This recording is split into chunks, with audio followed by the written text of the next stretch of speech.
Buenas tardes. Muchísimas gracias a todos los que hoy nos acompañan.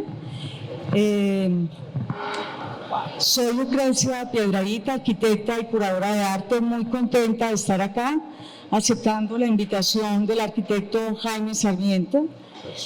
Soy egresada de la maestría en el tema de materias, estoy en mi proceso de tesis y bueno, pues muy contenta de estar hoy con quienes fueron profesores, muchos profesores de los que están acá, colegas y seguramente son en este momento docentes. Opus, la oficina de arquitectura, diseño y paisaje que todos tenemos referenciado, no solamente por la intervención y la lectura tan lúcida que hacen de la ciudad, sino porque Opus representa un pensamiento interdisciplinar, y eso lo vemos cuando conocemos a profundidad los equipos de trabajo. Para mí es muy especial estar con ellos porque no solamente han aceptado invitaciones a las curadurías, sino porque cuando hemos compartido pensamiento, siempre encuentro que hay una persona fuera de la disciplina de la arquitectura que acompaña sus procesos, y eso es fundamental. En el proceso como arquitectos, pensar solamente que estamos atados a lo disciplinar nos da una mirada, pero no hay otra manera de construir la ciudad para ciudadanos si no tenemos un pensamiento interdisciplinar. Entonces, bienvenidos. La dinámica va a ser, primero, quiero darle un saludo muy especial a los estudiantes de la Gran Colombia de Armenia y obviamente a la Católica de Pereira. Para nosotros como Universidad Nacional es muy importante que ustedes estén acá porque ese intercambio es lo que le da la vida a este campus que en este momento tenemos acá activo. Vamos a escuchar a Opus, vamos a tener una conversación con ellos y las conversaciones se construyen entre todos, entonces qué rico que haya interacción con ustedes. Entonces muchísimas gracias, gracias Jaime y bienvenidos Carlos y nuestro querido Jan. Hola a todos. Muy feliz de estar con ustedes, agradecer la invitación de la facultad de Jaime. Les cuento que estoy también viviendo unos momentos muy felices como estudiante del doctorado y ahora como parte del equipo docente. Nosotros somos Opus, Manuel Jaén, Carlos Betancourt, yo, pero además de nosotros tres como socios fundadores hay un equipo también mucho más grande que por un poco las experiencias que hemos compartido durante 17, 18 años, es parte de lo que queremos compartir. La presentación va a tener tres momentos, una primera donde voy a hablar como presentando Opus y algunos como elementos claves para entender el recorrido que hemos dado en este tiempo. Luego Betan va a hablar del proyecto MOA, el Centro de Innovación del Maestro, y finalmente va a ser el CEFE con Manuel Jaén.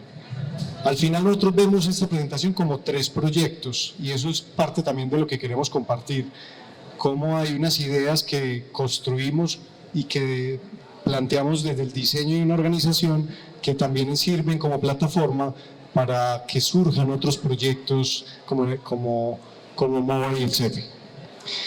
Lo primero que queremos contar es que arrancamos como muchos de ustedes estudiantes, nosotros nos conocimos en la universidad y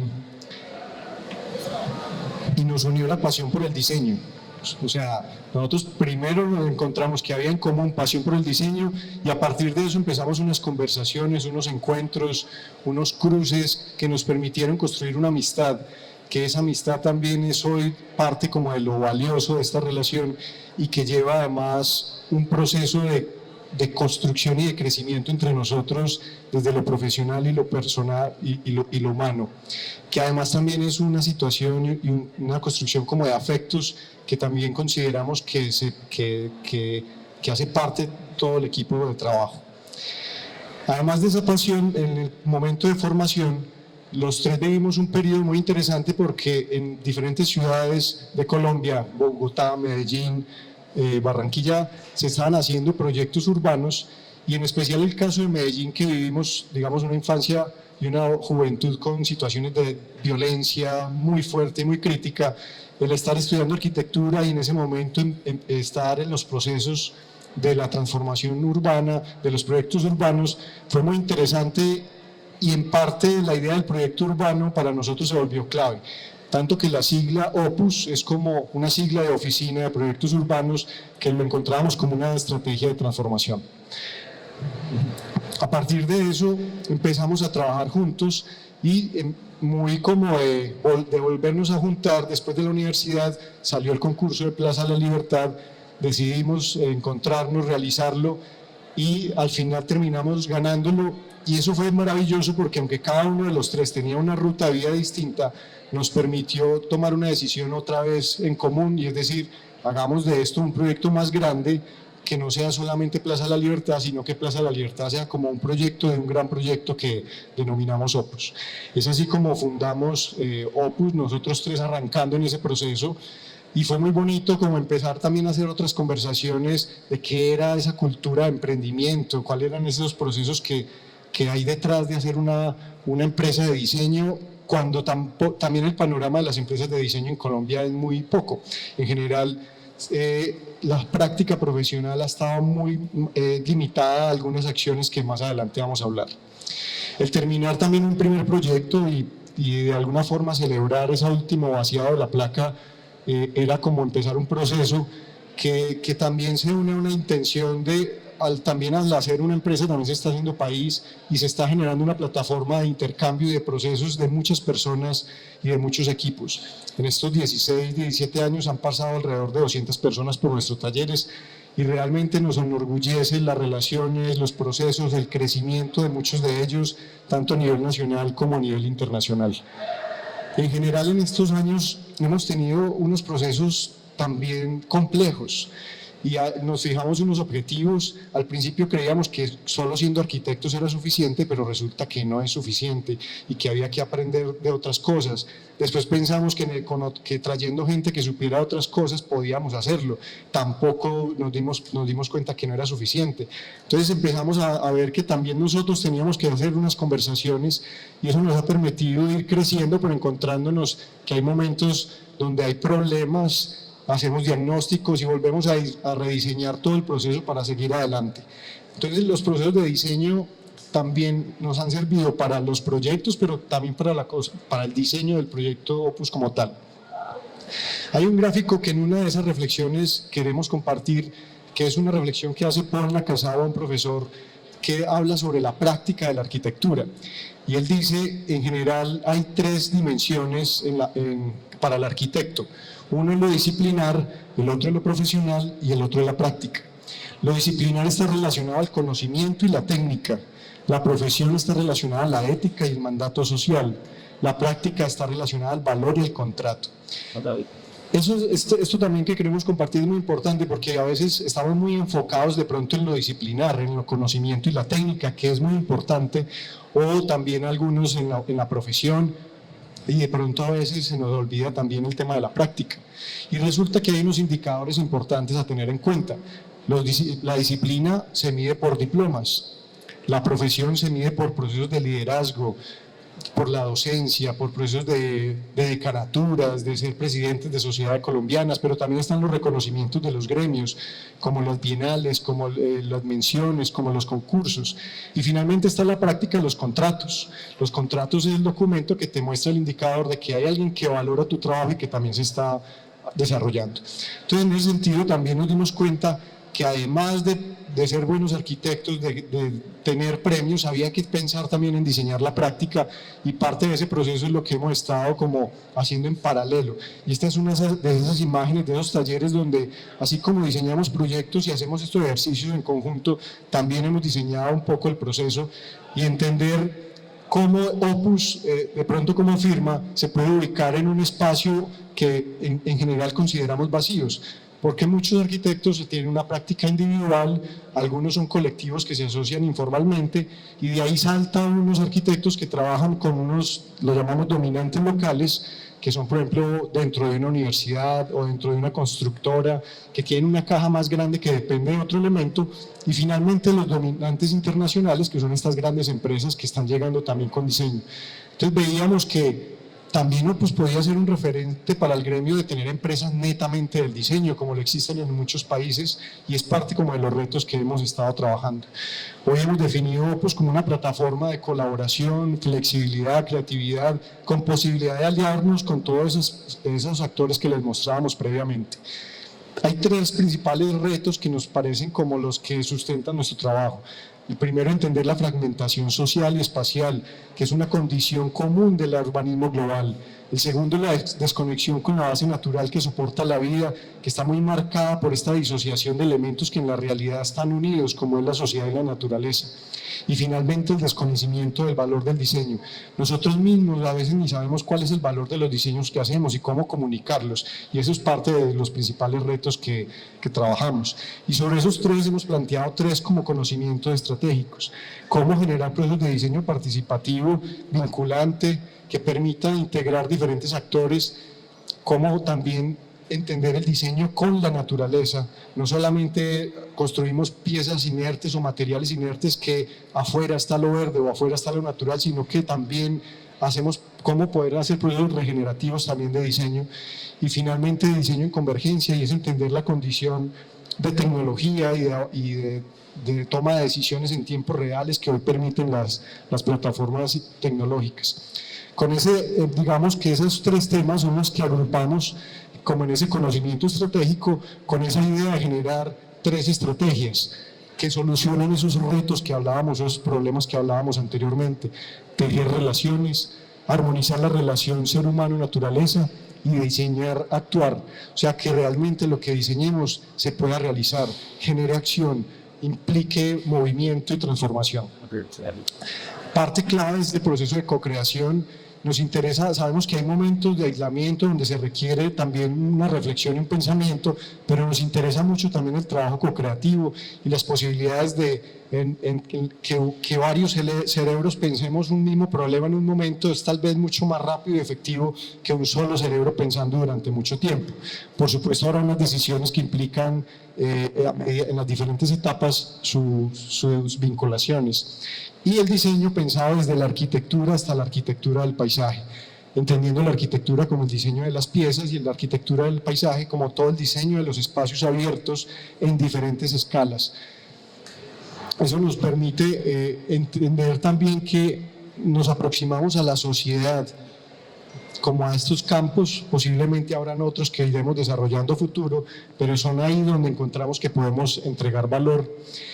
Y también en estas reflexiones sobre empresa es darnos cuenta que una empresa también tiene como un plano, también tiene unas áreas, hay unas funciones que debemos cumplir. Todas las personas, si seamos arquitectos, cumplir diferentes funciones. Es muy interesante, por ejemplo, aquí en la docencia, cómo los docentes también juegan roles administrativos o juegan los roles de liderazgo. Al final yo creo que eso es también un buen ejemplo de lo que podemos hacer en nuestras oficinas. Wow.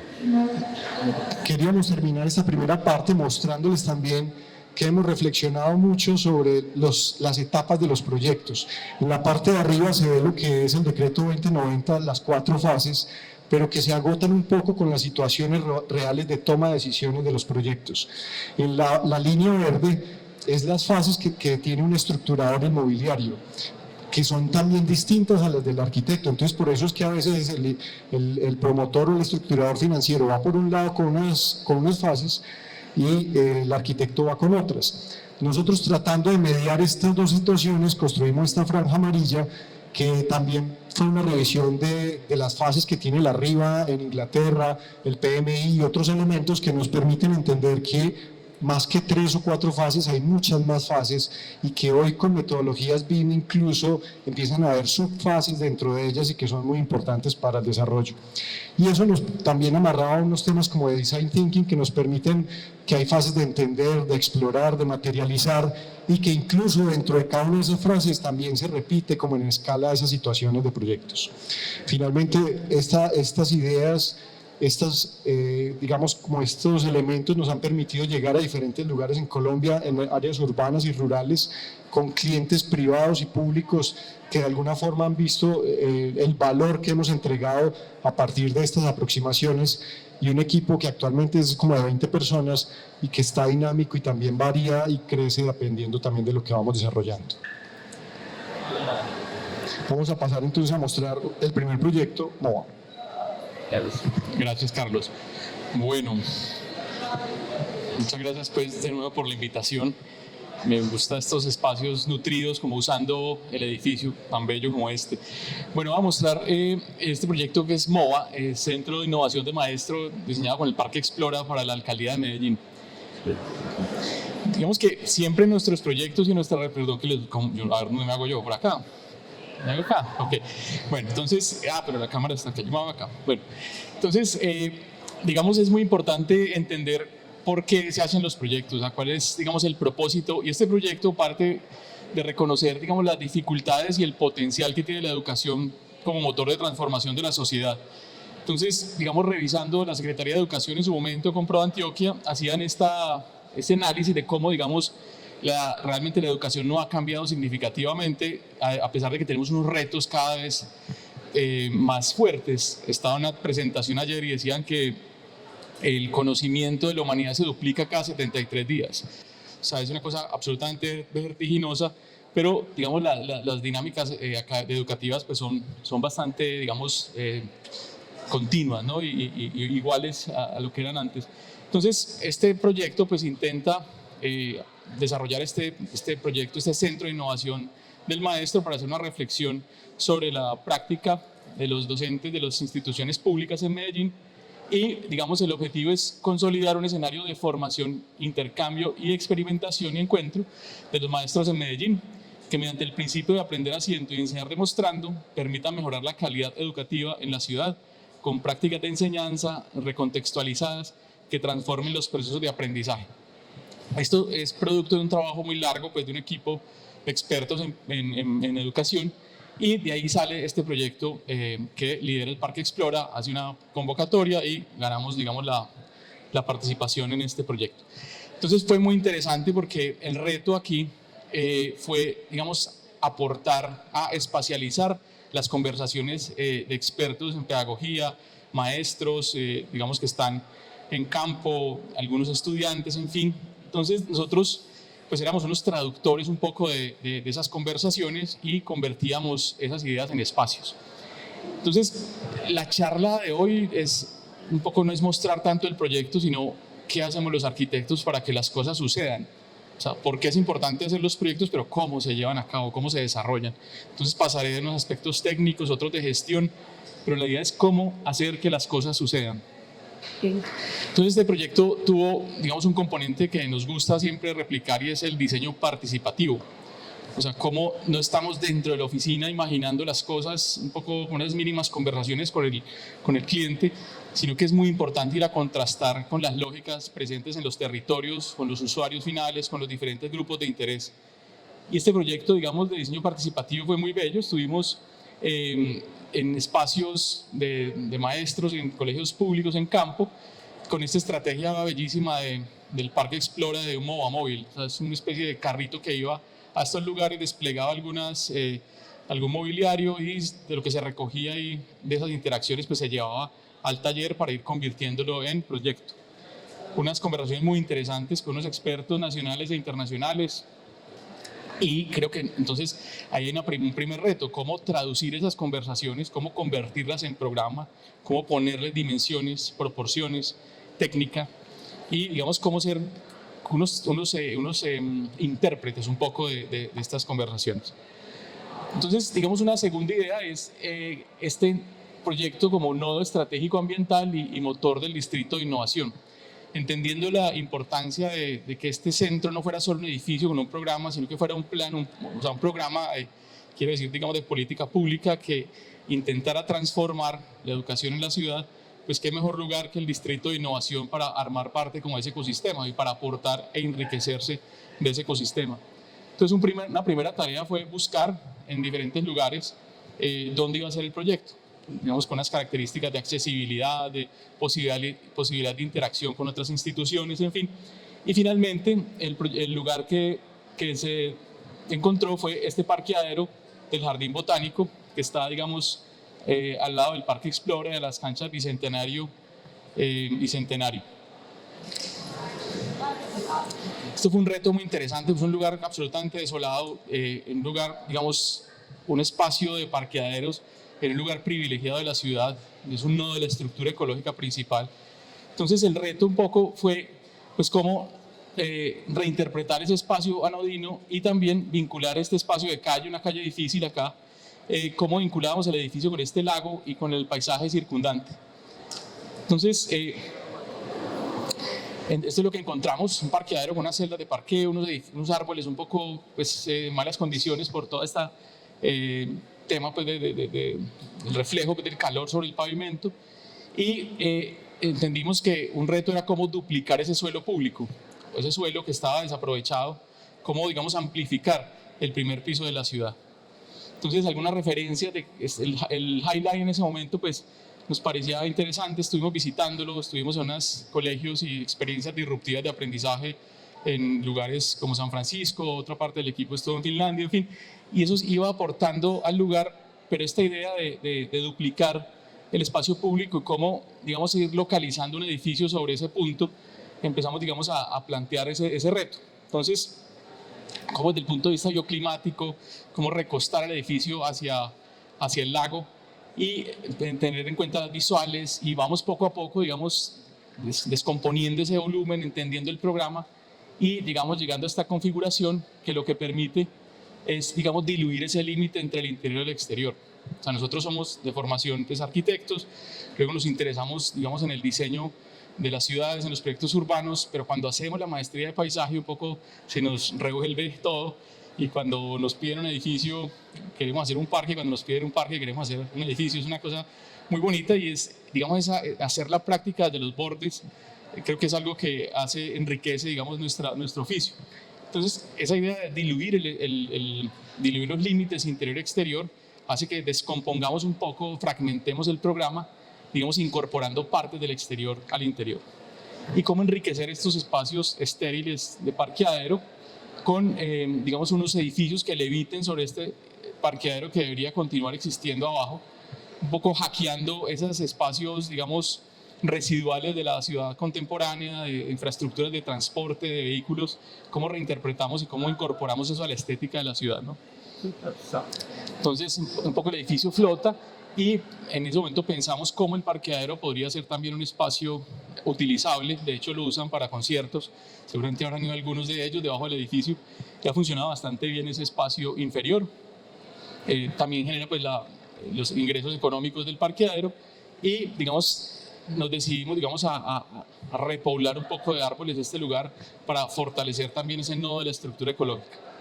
Entonces, el edificio, miren que planteamos desde el principio más como una idea de urbanizar el aire un poco, de duplicar ese suelo urbano y de hacer unas conexiones externas en el edificio.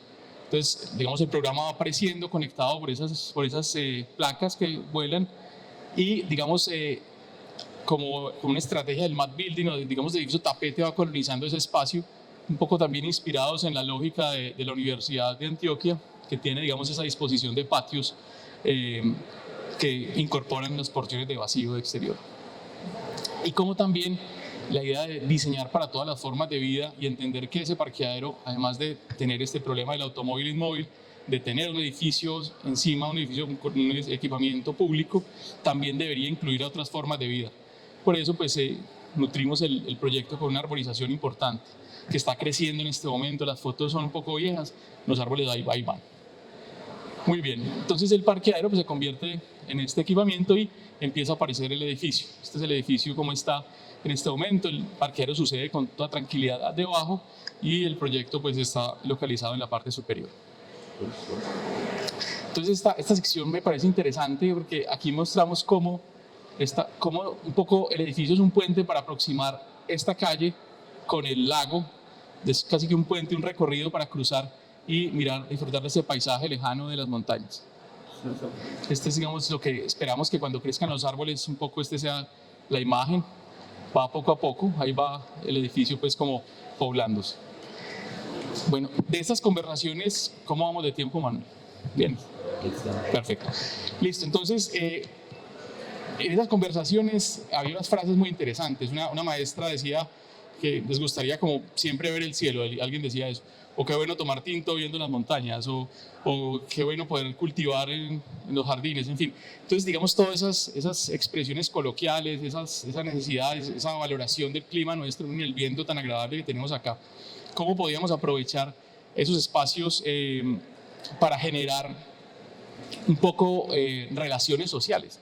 Uno de los problemas que tiene, digamos, el sector del magisterio es que no hay mucho tejido social. Los maestros, lo que nos contaban en ese momento, salen, digamos, de clase y pues no hay realmente un tejido social integrado. Y visitando lugares de innovación, por ejemplo, los centros de investigación científica, decían que los cafés, por ejemplo, son los lugares donde ocurren las mayores innovaciones, porque uno tiene una actitud más relajada, no está dentro de un salón de clase esperando decir cosas interesantes, no fallar, no, uno está, hay licencia para decir un poco más bobadas. Entonces esos espacios intermedios entre el interior y el exterior, los cafés, los balcones, en fin, activan, digamos, otro modo de pensamiento que permite que la gente fluya de manera diferente, activa otros sistemas neuronales diferentes. Entonces, por eso, esa idea del espacio exterior cobra mucho más sentido tratando de inducir relaciones sociales. Entonces, miren cómo me parece bonito volver a ver estos dibujos, y casi siempre lo que dibujábamos era como el programa fluyendo como en el espacio, pero siempre soportado por esta estructura urbana, más bien esta estructura espacial de exterior, un poco similar a cómo funciona una ciudad, ¿cierto? Tenemos esa reflexión, esa relación con el diseño urbano que no podíamos soltar, y ahora esa dimensión del paisaje que hacía que esto tuviera sentido para disfrutar del paisaje, ¿no? Entonces empiezan a aparecer dibujos un poco obsesivos también de estar mezclando adentro, afuera, los carros, y empiezan a aparecer estos dibujos también como, digamos, experimentales de cómo debería fluir esos niveles de abajo y arriba. Van un poco tomando más forma, más materiales, más cuerpo. Estos dibujos me parecen importantísimos en los procesos de reflexión, ¿cierto? Porque uno, cuando está haciendo los detalles constructivos, los cortes por fachada, debe regresar a estos dibujos para verificar que sí esté cumpliendo un poco esas intuiciones iniciales y esas ideas iniciales. Uno va perdiendo, como la conversación cambia, va perdiendo uno dominio, va perdiendo control de estas ideas. Entonces estos dibujos hay que tenerlos siempre cerca, recordar y honrar un poco esos compromisos que uno hizo con el proyecto. Maquetas explorando la luz, la proporción, la vegetación. Creo que hicimos bastantes modelos a diferentes escalas, y siempre entendiendo cómo ese sistema de lo público iba recorriendo el proyecto, iba generando espacios de socialización.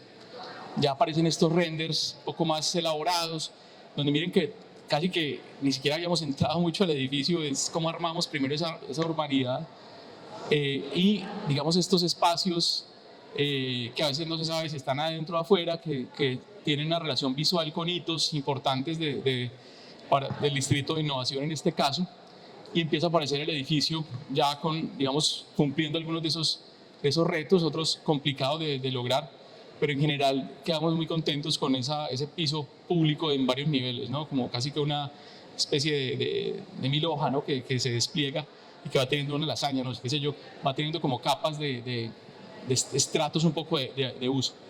Entonces, estas cubiertas verdes que a veces son cultivadas por los maestros, que son lugares para estar a horas un poco más, ya cuando el sol ya no está tan fuerte, o en la mañana también, empiezan a tener sentido y a cambiar completamente ese espacio e inducir conversaciones de diferentes escalas, ¿no? Una conversación íntima de 2, 3 personas, grupos intermedios, en fin.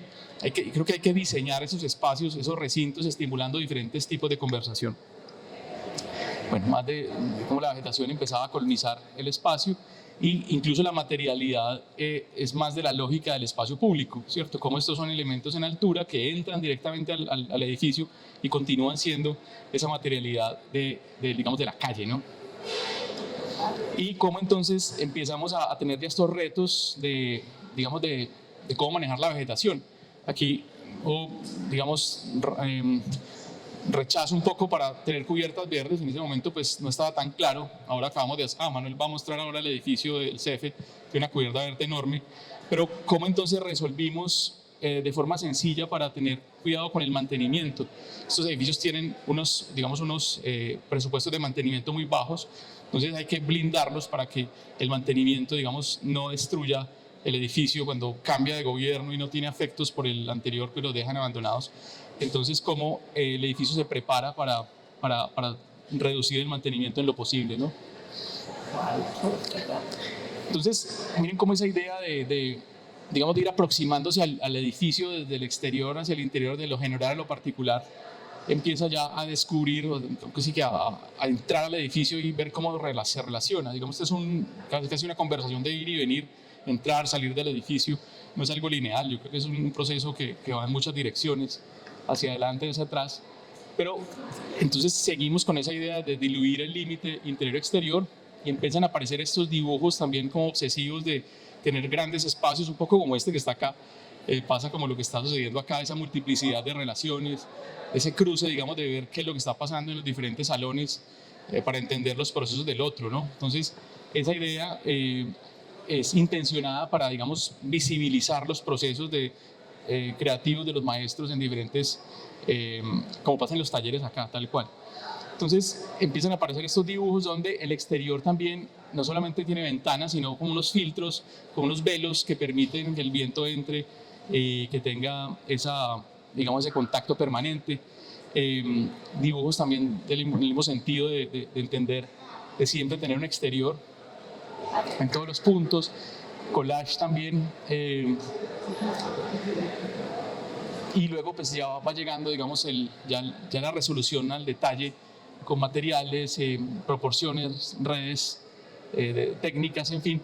Entonces empiezan a aparecer este tipo de dibujos ya más proporcionados, más con conciencia de lo estructural, de las redes, digamos, de los sistemas técnicos del proyecto. Creo que hay que diseñar con esa conciencia de cuál es la estética de esas redes, si son ocultas, si son parte de la expresión del proyecto. ¿Cómo vamos, Manu? ¿Cuánto falta? Perfecto. Muy bien. Entonces, muy importante, digamos, ya entender. Recuerdo a Alberto Calas cuando trabajaba Alberto Calas en México, que siempre reclamaba un poco ese dibujo del subsuelo también, cómo las columnas, los cimientos bajan, qué tipo de cimentación. Y asimismo, Gloria Ponte, nuestra directora de la maestría de paisaje, también empezamos a dibujar también los árboles en su sistema radicular. ¿Qué pasa en esa línea aparentemente invisible, pero que tiene un montón de procesos debajo? Entonces empiezan a aparecer ese tipo de relaciones también. Y como, digamos, en esa sección que aproxima la calle al lago, hay un programa que va, digamos, aportando a la ciudad con un auditorio, salones en la mitad, patios, y finalmente todo esto es como un promenade que sube acá y dispara, digamos, las visuales hacia el paisaje. Entonces, miren cómo, digamos, accede uno desde la calle, va encontrando estos lugares públicos. Desafortunadamente, por temas administrativos, han bloqueado, esta puerta no se usa tanto. Desafortunadamente, se entra mucho por acá, pero cuando lo hacen, digamos, es muy bonito entrar, ir recorriendo todo esto, seguir, subir y rematar, digamos, en el paisaje de las montañas al fondo, ¿no? Entonces, es esta idea de caminar y cómo subimos, tenemos diferentes itinerarios para recorrer el edificio, entrar a los salones, a los talleres y tener un espacio único, un poco como este, de un lugar para aprender haciendo y enseñar demostrando. Miren estos vacíos de continuidad espacial, de simultaneidad también, que fue una lección que aprendimos cuando visitamos lugares donde la innovación estaba como a flor de piel y tiene que ver con esa transparencia y esa visibilización de los procesos. Entonces ya empieza el edificio, ya es construido. Hay fotografías que no incluye acá, pero que esto lo transforman de maneras muy interesantes.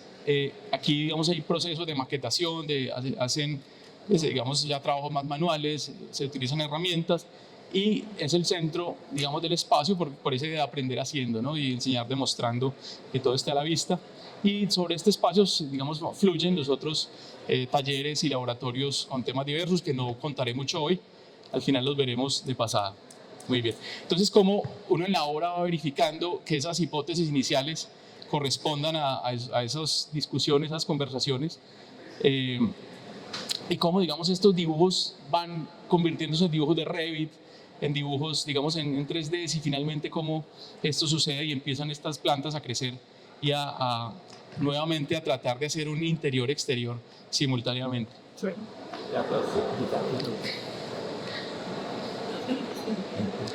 Y es muy interesante, incluso durante la obra, y no es mentira, pero durante la obra nos gustaba revisar estos dibujos y ver qué tan fiel uno está tentado a hacer cambios en la obra. No es recomendable porque ya las decisiones están tomadas y hay que ser muy preciso, pero tiene uno la tentación de seguir modificando o por ejemplo ir conduciendo las cosas. En las obras pasan muchas cosas por presupuesto, por situaciones inesperadas y hay que, digamos, ir fluyendo de manera emergente también en ese balance entre lo que pasa realmente en el proyecto y las apuestas iniciales.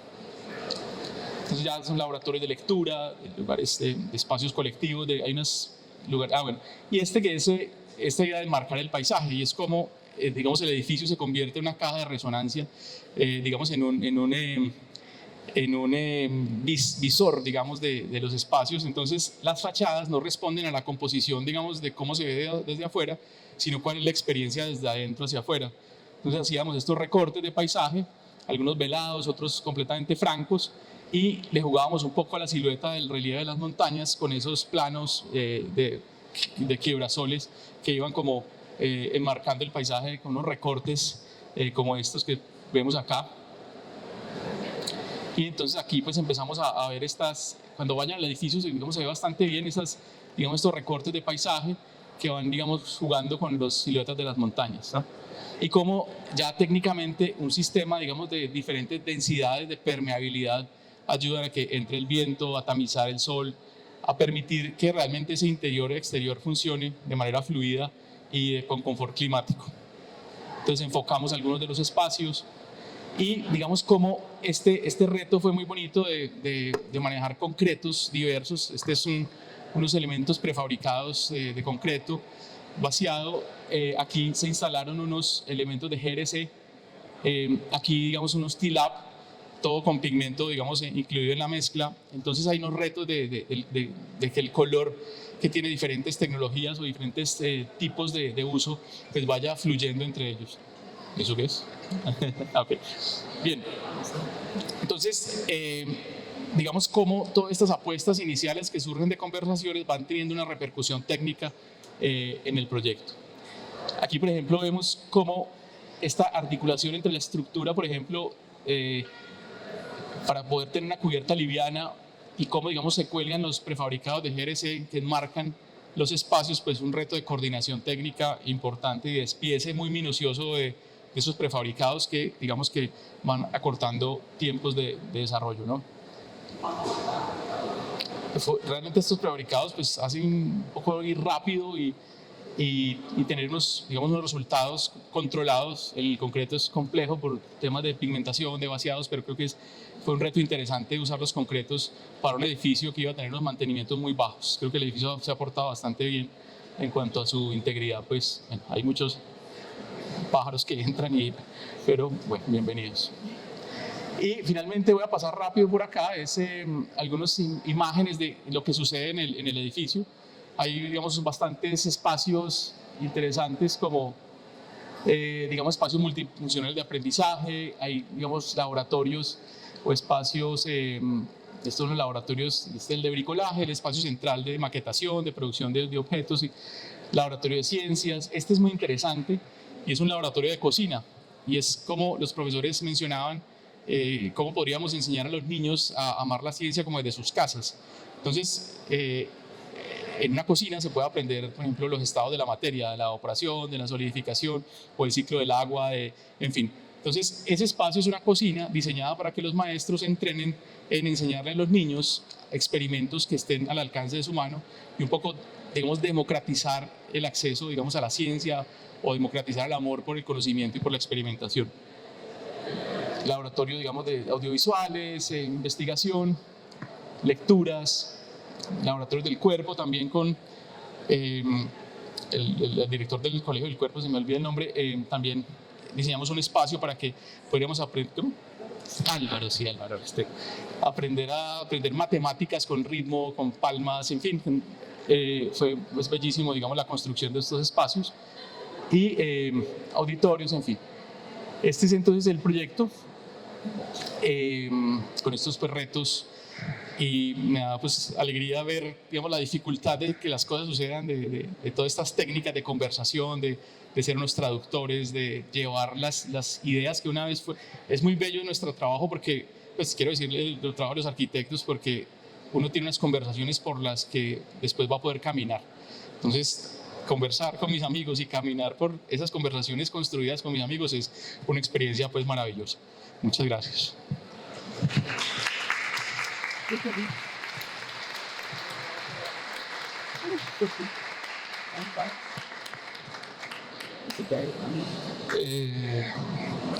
Bueno, no dejo nada por decir beta, ¿no? Bueno, les voy a presentar el CEFE, es el Centro de la Felicidad, es un concurso público organizado por la Alcaldía de Bogotá, que en asocio con una firma que se llama Área Arquitectura en Estudio, unos amigos de Bogotá, pues nos lo ganamos. Sin embargo, este concurso pues fue muy interesante porque previamente en un proyecto que nos habíamos ganado nosotros por licitación, si no estoy mal, es el Parque del Indio.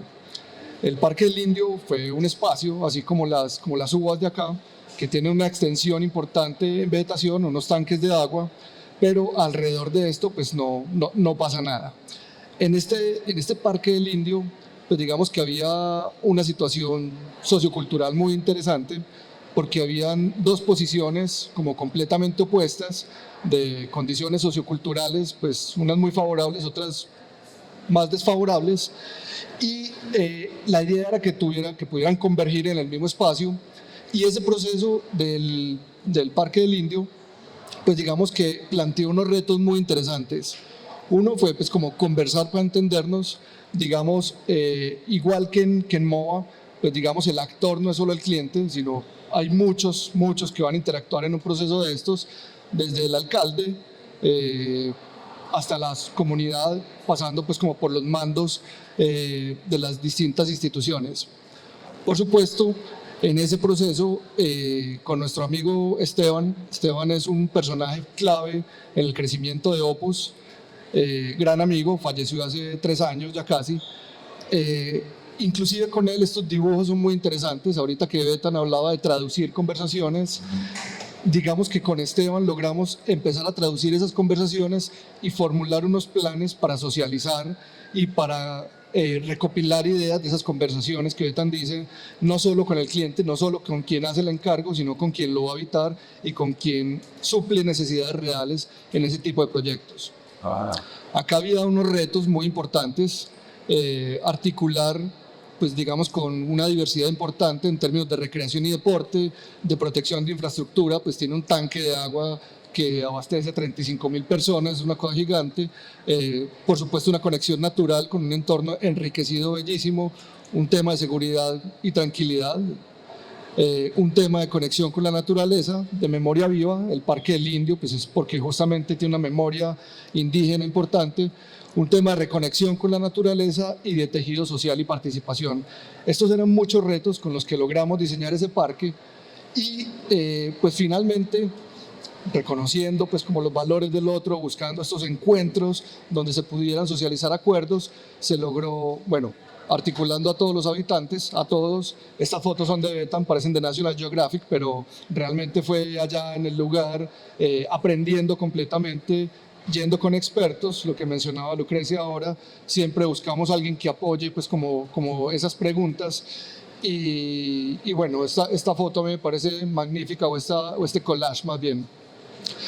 Una vegetación también como supremamente importante, que está realmente articulada con los habitantes también del lugar.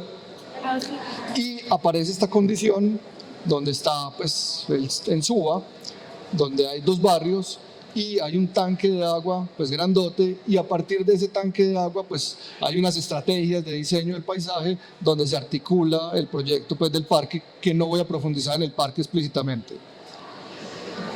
Este es el diseño del parque, digamos que hace una serie de itinerarios por el paisaje, plantea unos lugares, unos recintos especiales que tenían unos programas específicos. Los proyectos públicos hay veces esas dificultades, y es que no necesariamente se desarrollan completamente. Sin embargo, hay una articulación muy interesante con el lugar y con la comunidad. Con este preámbulo, pues digamos que parte de nuestro emplazamiento de la propuesta del parque, este es el tanque. Principalmente era habilitar la parte superior de ese tanque, que es una extensión de no me acuerdo cuántos metros, 2.000 o 3.000 metros, y plantear unas canchas en la parte superior y unos itinerarios, unos recorridos que permitían pues como hacer este recorrido pues por los distintos elementos del parque.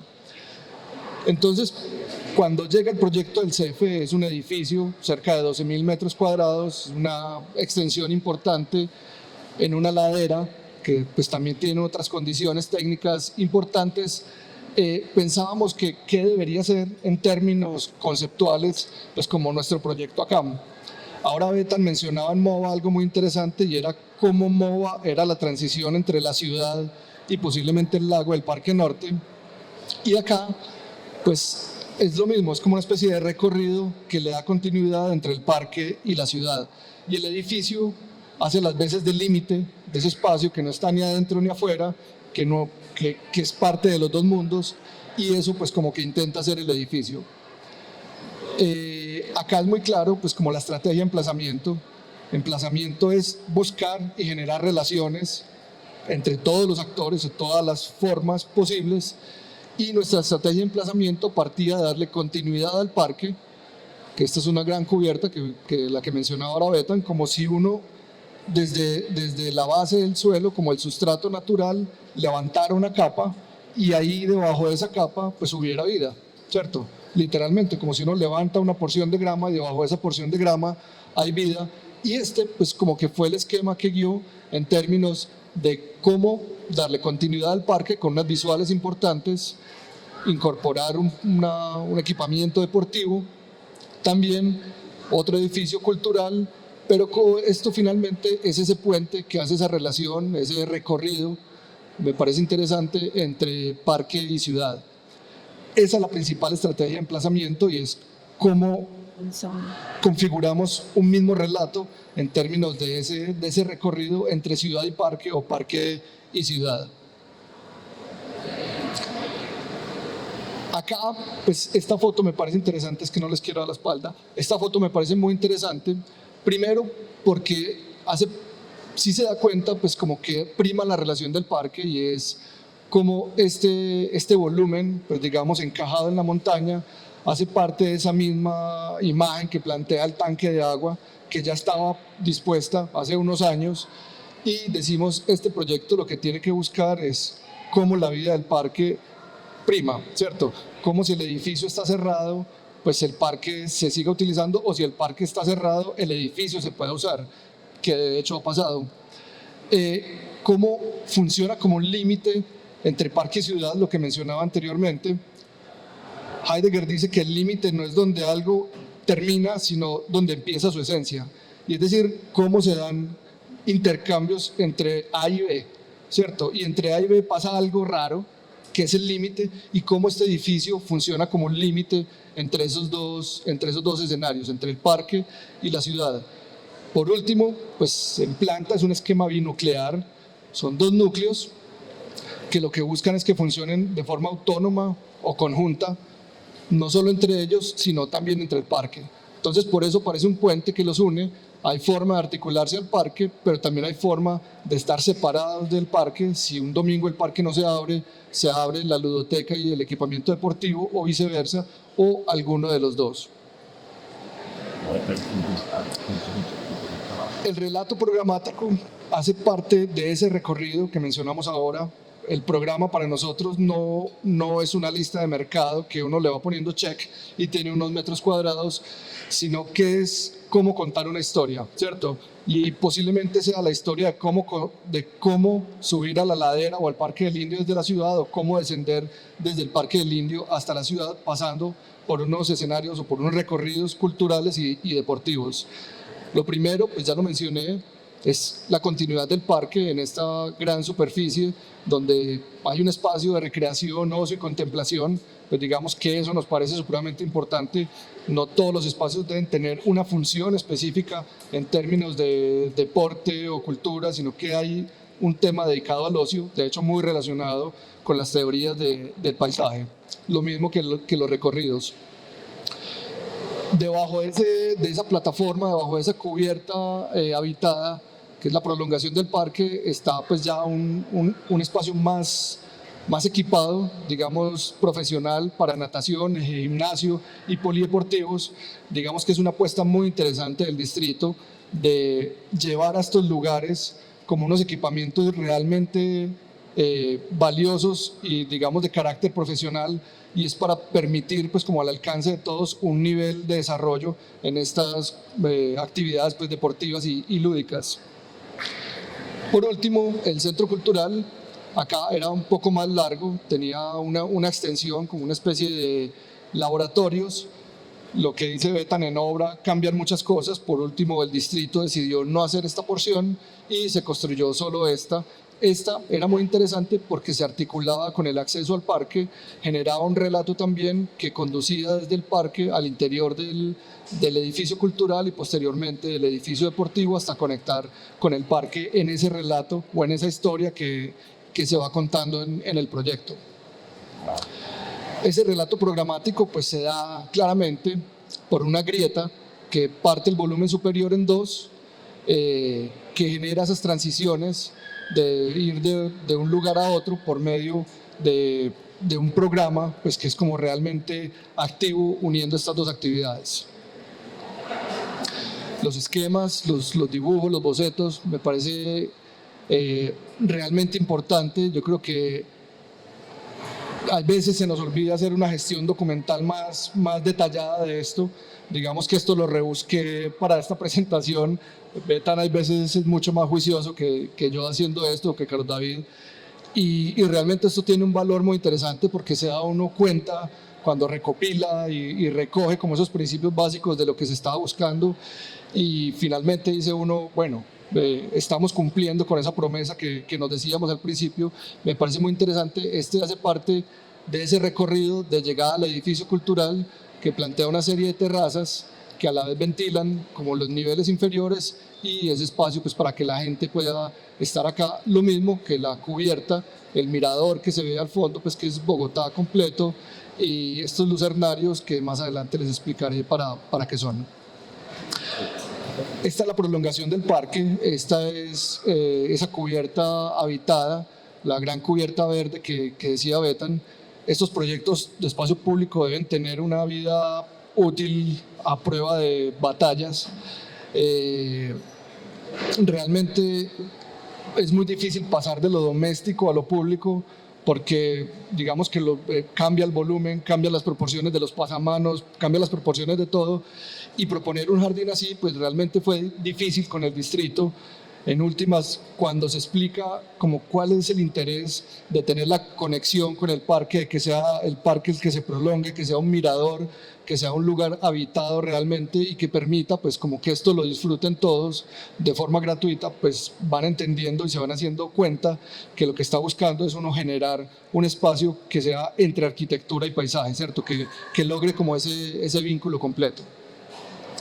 Estas son transiciones, pues digamos que el edificio no solo es como una transición a lo largo de su proyecto, sino en la parte superior también planteamos unas transiciones, cómo ir descendiendo, cómo disminuir posiblemente el ingreso de luz, cómo plantear no una barrera, sino más bien como una gradación, como lo que menciona Son Fujimoto en Futuro Primitivo, que es una gradación de los espacios entre un costado y el otro, y en la parte baja también del edificio cultural, pues también como hay unos espacios, un lobby que lo recibe a uno, que permite como tener un espacio intermedio entre el interior y el exterior.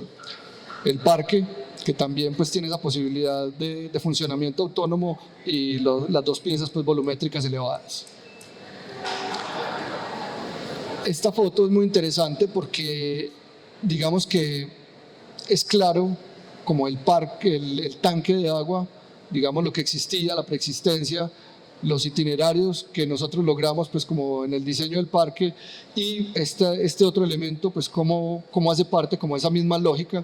Digamos que no es una pieza autónoma, es una pieza que tiene que ver con la condición contextual del parque y del tanque y hace como un eco de esas estrategias que ya estaban en ese lugar, proponiendo pues como un lenguaje único, disociando pues como la frontera que mencionaba Carlos David ahora también entre arquitectura y paisaje.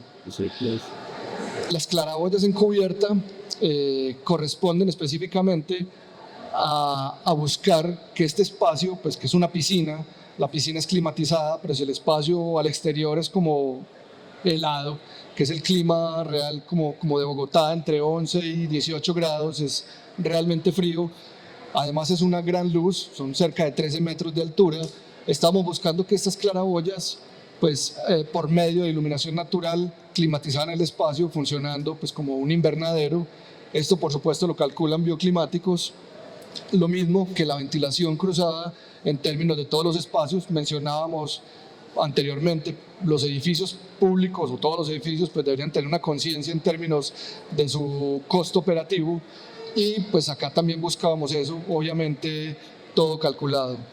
Estos lucernarios son en la piscina principal, están diseñados como si fuera una guitarra en términos del volumen de la caja para que este espacio pues funcionara térmicamente de forma adecuada, que cuando uno salga a la piscina pues afuera no esté helado, la piscina es climatizada pues porque no se puede de otra forma y funciona extraordinario. Digamos que eso es de las cosas que a mí más me impresiona de la bioclimática, es cuando uno entra a este lugar y dice esto es muy confortable, es muy distinto al exterior y funciona pues como realmente bien con estrategias pasivas. Lo mismo, pues digamos el polideportivo, las piscinas están allá al fondo. El polideportivo es, digamos, la acción contraria, es evitar un frío permanente, pero también tener una ventilación permanente, pues que no se empañen los vidrios cuando estén jugando o cuando esté lleno, pues como el polideportivo, y que aún así estos dos espacios, pues porque hace parte como de las estrategias, tengan una visual importante hacia ese mirador que decíamos, hacia Bogotá completa. Pues acá a la derecha sería ese mirador, que es como esto, que se va viendo como al fondo. Acá es importante, pues en términos técnicos también, digamos que proponíamos un prisma en el sentido de las cotas, de tal forma que la excavación no tuviera que ser muy dramática. Digamos, no queríamos como excavar la montaña como de frente, y era pues como la mejor condición que encontrábamos. Esto es un volumen muy importante, esto es un volumen de luces de 32 metros, o sea, vigas de 32 metros, esto tiene como 40 por 60 metros, es algo realmente grande, dispuesto en esta montaña, con unos efectos técnicos pues como importantes. Ahora planteaba Luis en el taller, y me parece muy interesante pues cómo de las cosas que uno va viendo se va alimentando, la replica y están ahí como latentes, y yo creo que es una conversación. La foto que mostró Carlos David al principio, de hace 20 y pucha de años, es una conversación que va madurando, que va progresando, que uno va y viene, que está en eso. Plaza de la Libertad pues tiene su sistema estructural sobre la fachada y es estructura, espacio y envolvente. Este edificio pues digamos pues, se terminó hace 1 o 2 años, digamos que cumple con esas mismas condiciones, que sea estructura, espacio y envolvente. Es la fachada, es la imagen, es el espacio a la vez, pero a la vez es la estructura. Acá es un sistema porticado en concreto. Este es el borde, este es el corte por fachada de este edificio. La escala humana la pueden ver por acá arriba. Esta viga, pues que la buscamos en unas formas específicas para que no dieran mucha presencia en fachada y se viera liviana, que tuviera la posibilidad de tener un cortagoteras y que fuera casi que ensuciando el concreto, si se quiere decir así, hasta su llegada pues como al basamento, al suelo, con unos cuartos técnicos en la parte baja. Y este edificio, todo en estructura metálica, era un costillar que se iba repitiendo y que adaptaba las formas del relieve para generar las aulas al interior. Acá se ve la escala del espacio. Son unas vigas como de 1,80, si no estoy mal, las columnas de 13 metros. Un andamiaje importantísimo en términos de construir este volumen de aire, este espacio. Acá se ven pues como las claraboyas, las visuales hacia el exterior. Y es que lograr este espacio diáfano era como muy importante para nosotros, era la idea de poder estar en una piscina estando al exterior. Nos hubiera encantado que esto fuera como MOBA, que pudiera ser entre adentro y afuera, pues por supuesto el clima de Bogotá es distinto, y responder a esas condiciones del lugar de emplazamiento. Responder al clima es una de las principales, porque uno dice, bueno, no podemos hacer la misma jugada en todas partes, sino que el lugar nos va diciendo qué hacer, ¿cierto? Entonces emergen esas capacidades del lugar con esas visuales importantes y uno está pues finalmente bañándose en el interior, pero completamente dado al exterior. Lo mismo en el polideportivo. La sección es, digamos que uno hay veces en la serie de avatares y problemas que tiene un proyecto de esas características, pierde uno hasta las proporciones del edificio mismo. Cuando ponía esta sección hasta me sorprendía, porque si estos son 32 metros, pues esto es como 90 a 120 metros de una extensión gigante y de unos movimientos que uno dice, es mucho lo que uno hace para lograr que la experiencia de la persona que va caminando realmente logre ser distinta o perciba una cosa distinta, en términos que no es un edificio puesto en otro lado, elevado por allá, sino que es un parque o el continuo de un parque o la sucesión de un parque. Son fotos de obra, nos parece importante pues como hacer referencia a esto. Los créditos siempre se los llevan los arquitectos o nos los llevamos. Esto es un equipo gigante de gente no solo que trabaja en las oficinas de arquitectura, sino en la de los técnicos. Todos los técnicos nos dicen caprichosos, todos los técnicos no entienden qué es la experiencia, no entienden qué es relacionarse con el paisaje, pero no es pelear, sino en una serie de conversación pedagógica, decir como cuáles son las búsquedas, cómo son las cosas, por qué vamos a recoger agua lluvia, por qué vamos a calentar el edificio de forma pasiva. Pues eso va generando una conciencia, inclusive en términos constructivos. Y por supuesto quienes están en obra hacen un esfuerzo monumental para lograr captar pues como la esencia de lo que uno transmite en planos. Hay una contención gigante también, pues son cerca de 17, 18 metros, con una montaña encima, con un tanque que pesa no sé cuántos millones de toneladas de agua, y es contener una montaña finalmente, y por eso pues las columnas son alargadas, por eso tienen una serie de repeticiones hacia la parte posterior, que finalmente el edificio ayuda pues también a anclar o a soportar esa condición de ladera. La estructura metálica del cultural, los planos, los despieces de vigas. Digamos que lo que nosotros hacemos en términos documentales es muy importante. Alguien tiene que interpretar eso para construir lo que estamos pensando que favorece la sociedad, y eso pues tiene una repercusión gigante. Uno tiene que entender esto, uno tiene que saber de qué está hablando el ingeniero estructural, uno tiene que conocer ese lenguaje técnico para poder desarrollar las cosas al nivel que las quiere desarrollar. Uno tiene que pensar que estas claraboyas en cubierta tienen una repercusión sobre una placa que está soportando el tanque de agua y la montaña, pero aún así esto va a generar calefacción al interior o bienestar más bien al interior de estos volúmenes de las piscinas, igual de los patios centrales, y todo esto tiene una repercusión y uno tiene que saber cómo va como sorteando con esto.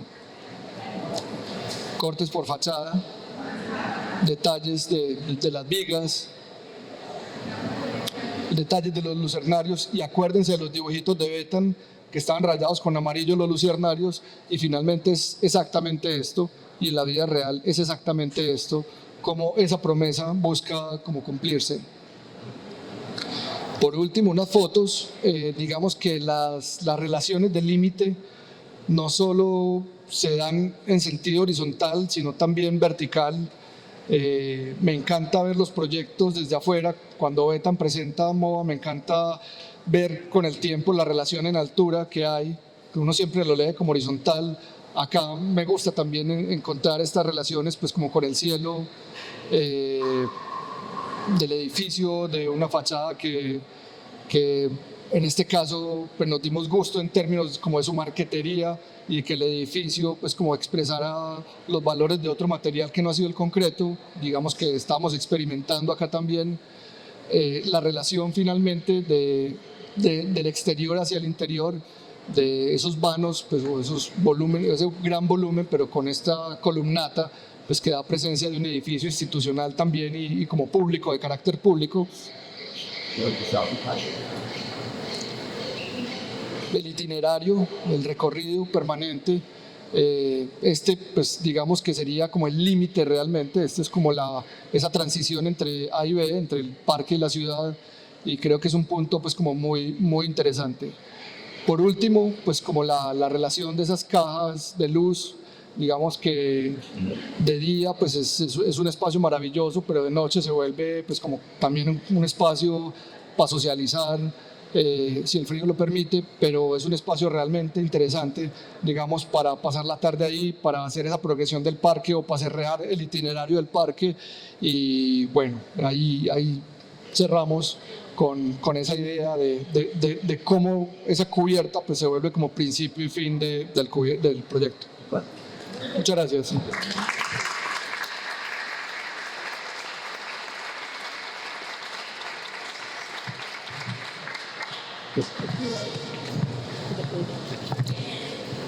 Muchísimas gracias, Opus. Yo creo que hemos recibido una lección de buena arquitectura, pero sobre todo de unas definiciones muy, muy brillantes que se han planteado y que se entretejen en el discurso de los tres arquitectos. Y yo les quería compartir algunas, y era como, definitivamente la arquitectura es la disciplina donde hace que las cosas sucedan, ¿no? La arquitectura como la espacialización de esa idea, de ese boceto. Referían varias veces el arquitecto como un traductor. Me pareció interesantísimo cuando Manuel habla de la arquitectura como una construcción pedagógica, porque es la negociación entre la técnica del ingeniero, lo ingenieril, y la idea del diseño arquitectónico como tal. Y en última instancia pensaba que la arquitectura es llegar, como dice Gastón Bachelard, a la esencia espiritual de las cosas, y Walter Benjamin. Entonces, esa esencia espiritual de las cosas, cuando los escucho, los miro, está en la conversación, en el trabajo que hace el paseante, el etnógrafo. O sea, un arquitecto debe de ser un etnógrafo, el que camina el territorio y lo hace suyo. Entonces, yo quería preguntarles, en ese ejercicio de Loikos y de la polis que ustedes hablaban ahorita, ¿cómo se enfrenta el arquitecto a la gestión de lo público? El estudiante que se está formando en arquitectura tiene una claridad sobre la gestión de lo público, porque yo pienso, y lo encuentro en el discurso de ustedes, ahí obviamente hay muchos retos por resolver, ¿no? ¿Cómo manejar esa relación que es sin duda pues la negociación verdaderamente con el Estado?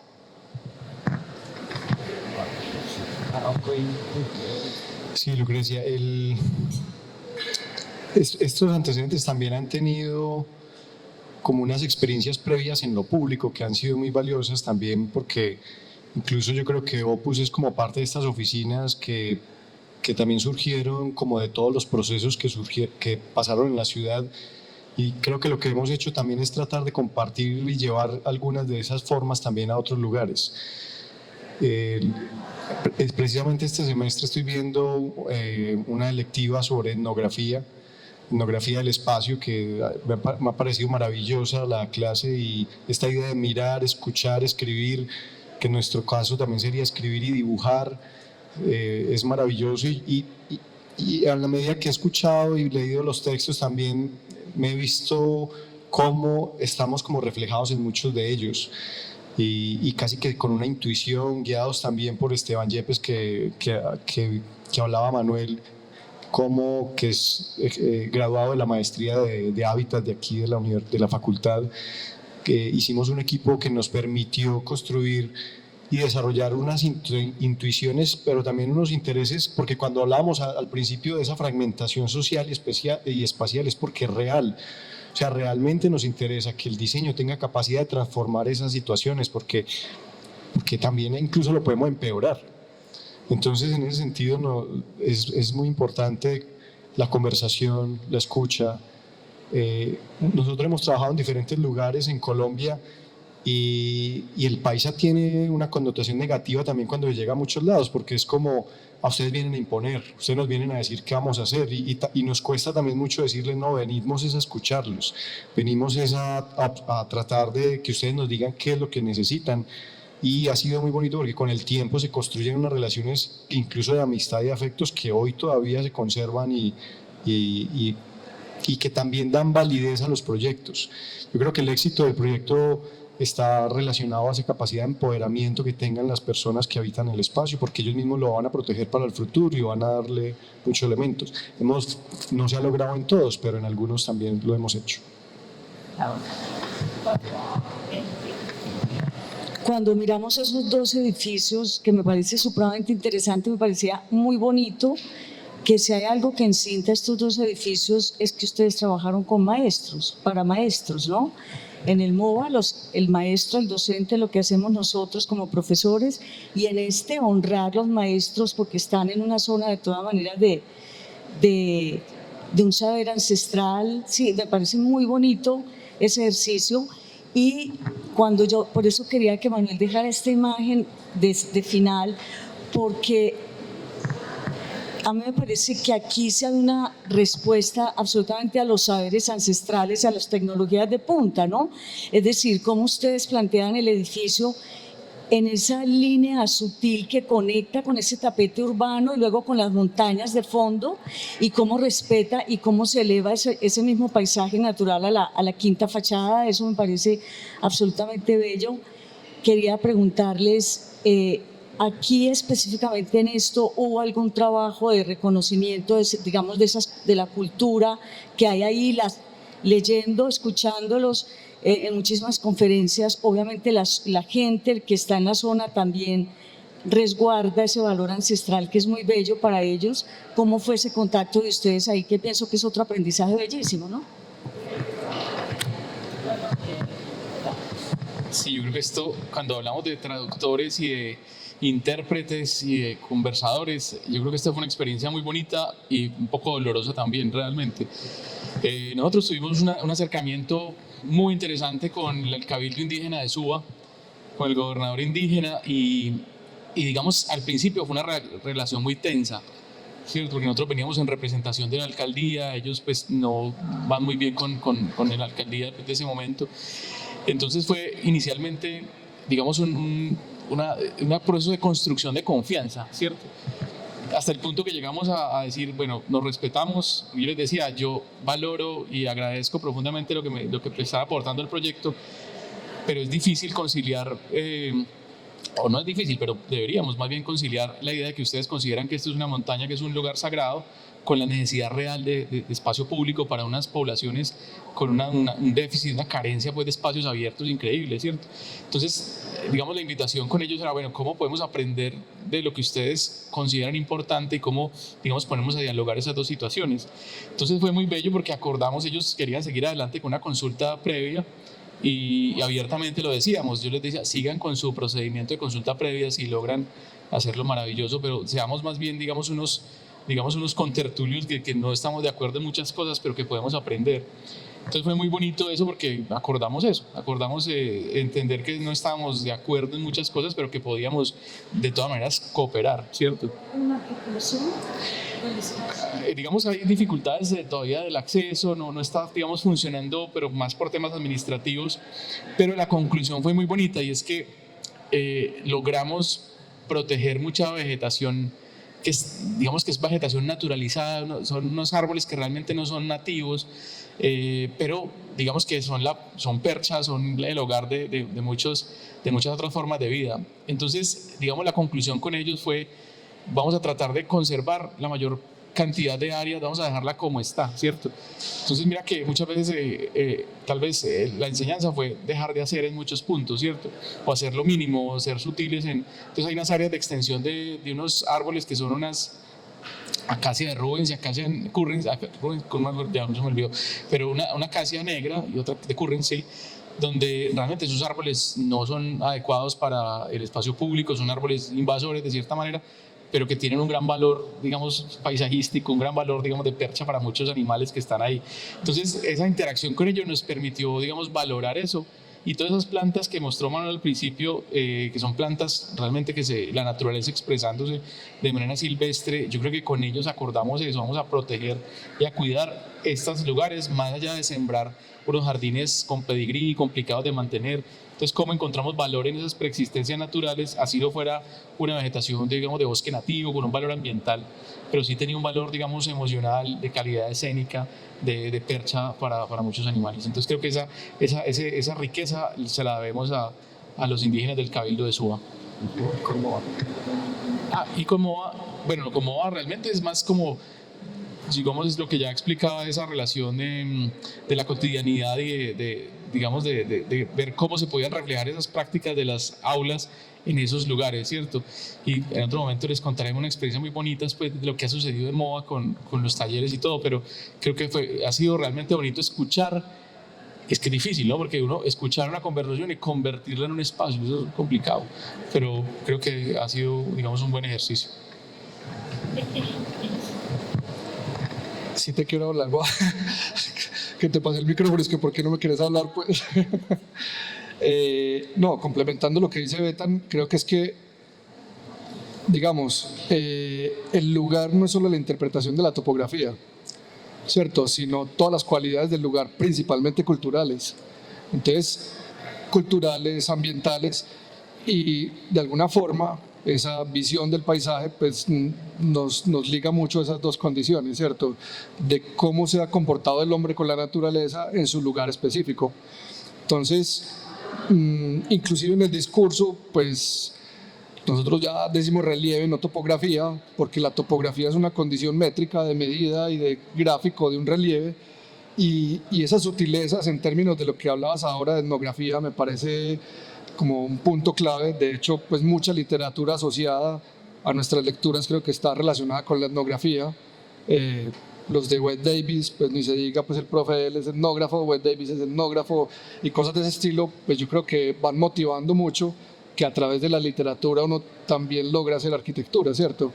Entonces, esas lecturas del lugar, digamos que superan lo físico para ir a unas cosas más trascendentales que pueden ser lo cultural, y de alguna forma buscar conservar esos valores simbólicos de un lugar como tal. En este edificio, cuando hablabas, Manuel, de la fachada institucional, o sea, de ese gran edificio que uno ve con esa columnata tan absolutamente bella, simétrica, que contiene esa masa de agua y de vacío, los retos, incluso lo veo en los dibujos y es claro para todos en esos dibujos técnicos, hay un aprendizaje tremendo para la oficina como tal, ¿no? Ustedes trabajaron con la otra firma bogotana que está también dedicada al ejercicio del diseño, ¿no? Eso fue una construcción colectiva. Bueno, el reto mayor ahí técnico del boceto a que definitivamente el boceto espacializa esa idea, ese imaginario que tenemos en la cabeza, pero el diseño arquitectónico, el detalle, el corte por fachada, es lo que verdaderamente representa la habitabilidad, ¿sí? Que lo que podamos estar ahí. Hubo muchos retos en ese... Hay retos principales. Pues uno es que uno espacializa un concepto, pero una estructura no. U otro concepto, ¿cierto? El de él es que se soporte el edificio. Lo otro es explicar por qué la viga es diagonal, porque la otra persona en términos de proporciones o del borde de losa pues la puede tener un poco sin cuidado, mientras que a uno esa noción de la imagen del edificio pues como que le interesa. Yo creo que el principal reto es que no teníamos un contacto directo con los técnicos, sino que los técnicos eran subcontratados y la relación, el canal de comunicación con ellos era realmente difícil, y fue de hecho muy torpedeado todo el proceso, inclusive hasta en la parte de supervisión. Entonces ese fue como el mayor reto, porque pues los mensajes iban y venían y era a través como de terceros, no se logró establecer una conexión clara. el mecanismo por el cual nosotros representamos planimétricamente es BIM, es en Revit. Ellos no manejaban ese software, entonces era como hablar en el 2023 con el 2018, porque los software no coincidían, las formas de dibujo no coincidían y todo eso tenía que conciliar para que se pudiera construir. Ese fue un primer reto. Otro reto fue que el distrito no contrató supervisión de obra. Nosotros íbamos a la obra de nuestra cuenta y alguien nos dejaba entrar a la obra, pero no era la condición del arquitecto que viene y supervisa que geométricamente o en proporciones las cosas se estén llevando acorde a lo que se diseñaron, sino que ellos dicen, estas son mis partituras y yo interpreto esto como quiera. Entonces ese fue otro componente pues como difícil de llevar en ese momento. Sí, quería también ampliar un poco con la pregunta que hacía Lucrecia en este proyecto con ARE, y es también como esa intención que planteamos al principio de hacer un trabajo colaborativo, no solamente al interior, sino también fuera de Opus, y ha sido muy interesante ver que hoy las tecnologías lo permiten también hacerse. Entonces, en este momento, por ejemplo, estamos trabajando no solamente con oficinas de Medellín, sino también con oficinas en Bogotá, con oficinas de Cali, y yo creo que esa es como también la referencia que quiero como compartir para todos los estudiantes, es cómo prepararnos para trabajar colaborativamente y aprovechando las tecnologías, porque hoy estamos trabajando diferentes proyectos en nube, tiempo real, con revisiones incluso de interventorías en tiempos reales, y con unas dinámicas de talleres y de temas, aprovechando incluso el impulso que tal vez nos dio la pandemia para temas de virtualidad que nos llevan como a ese momento. Que me faltaba un reto adicional, la pandemia, porque fue en plena pandemia donde en parte la dificultad de hablar con el estructural fue por la pandemia, y entonces el trabajo en Medellín, Bogotá, al principio fue difícil porque estábamos físicos, después pasamos a virtuales, empezar a conectar oficinas de forma remota, pero bueno, se superó. Qué bien. Bueno, voy a abrir espacio para preguntas. Yo pienso que todos reconocemos en Opus una oficina que funciona como un laboratorio de pensamiento, ¿no? En ustedes, los estudiantes, los que los conocemos, siempre hemos encontrado un equipo absolutamente refinado en el pensamiento, en la apertura hacia otras disciplinas. Pero quiero darle la palabra a algún estudiante que estoy segura que quieren hacerles, pero antes cuéntame, querido Beta, ¿qué pasaba cuando decías a veces entran los pájaros? ¿Qué sucede ahí? Yo me quedé, no terminé de ver la escena. No, pues muy bueno que entren los pájaros, pero el tema es que hacen pues muchos niditos en la estructura, pues ahí hay sus consecuencias, digamos, de la proceso digestivo, vamos a decir. Entonces es complicado, ¿cierto? Pero yo creo que, no sé, en otro proyecto sería interesante ver cómo uno logra poner unos habitáculos para pájaros dentro del edificio. Yo creo que sería válido, pues. Sí. Bueno, ¿tenemos alguna pregunta entre los estudiantes? Sobre todo porque en el trabajo que ustedes nos han mostrado, el tema de innovación, que lo han mencionado todo el tiempo, pues innovación uno se da cuenta todo el tiempo y lo leemos en muchos teóricos. Innovar es hacer lo que hacemos todos los días de una manera distinta, ¿sí? Pero la innovación, en lo que les escuchaba a ustedes, también está en la conversación, ¿no? Con ustedes, con los técnicos, con la gente. Entonces eso me parecía muy interesante. Quería preguntarles, ¿tienen ustedes, te voy a llevar el micrófono? ¿Sí? Nos das tu nombre y de qué universidad estás, porque aquí estamos con varios. Hola. Bueno, hola, Santiago, de aquí mismo de la Nacional. Pregunta la quiero poner como en 2 puntos. Primero les quiero preguntar a propósito pues de que los proyectos que presentaron son 2 proyectos públicos, les quiero preguntar, digamos, en esos proyectos públicos, ¿qué es lo que los identifica como proyectos públicos? ¿En qué está el sentido de lo público en esos proyectos? Y digamos, ¿qué los diferencia que, por ejemplo, fueran unos proyectos, no sé, institucionales o privados o diferentes de lo público? Pues digamos, ¿qué es eso que los separa? Y por otro lado, les quería preguntar sobre lo atemporal en sus proyectos. Les quería preguntar, digamos, esos proyectos están muy ligados al uso y al programa que tienen, por ejemplo, uno de El MOVA, asociado pues como a ese programa innovador de educar el maestro y demás, y es en su particular pues como a la ciudad y el deporte. Y quiero decir, cuando en el futuro esos programas ya no se necesiten, cuando haya pasado mucho tiempo y quizás no estemos nosotros y ya no se necesite el deporte, ya no se necesite ese espacio para los maestros, ¿qué es lo que queda de su proyecto? ¿Qué es lo que se queda como atemporal? Gracias. Sí, la segunda pregunta, voy a responderla, no sé si ustedes quieren responder la primera, pero ya que esa pregunta nos hacemos mucho y en este momento de la historia donde es tan vertiginoso los cambios, creo que tener estos grandes contenedores de plantas libres ayuda mucho a reconvertir los edificios.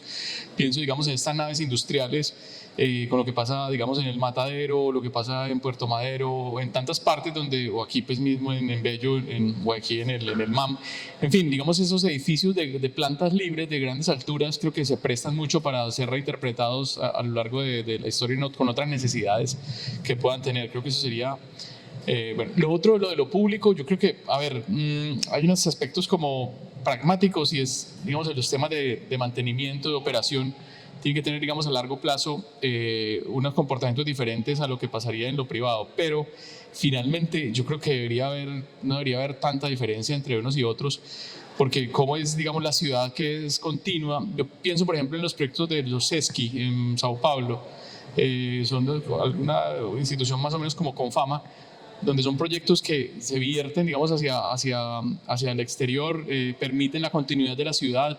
Entonces yo creería que habría que diluir también ese límite de lo que es público, que es privado. Yo creo que es que edificios son amigables con unas, digamos, dinámicas sociales más continuas, más incluyentes, ¿cierto? Obviamente hay diferencias, pero creo que ojalá que no se notaran tanto, digamos, esas diferencias cuando por lo menos los edificios son abiertos a públicos más allá de la intimidad de núcleos pues, familiares o profesionales, en fin. Debería haber una continuidad y una fluidez y no tanta diferencia entre una cosa y otra. No sé si ustedes están de acuerdo. Sí, otra característica de lo público que es muy importante es que a veces el proyecto que inicia o que se contrata un alcalde o un gobernador o el dirigente público cambia en el tiempo y posiblemente el proyecto ni siquiera se ha inaugurado, sigue en construcción. Entonces también, por ejemplo, el primer proyecto Plaza de la Libertad es un proyecto que realmente estuvo terminado 12 años después, porque el último volumen lo dejaron por una decisión administrativa, al principio lo dejaron para construirse posteriormente y apenas se vino a terminar hace como 2 años.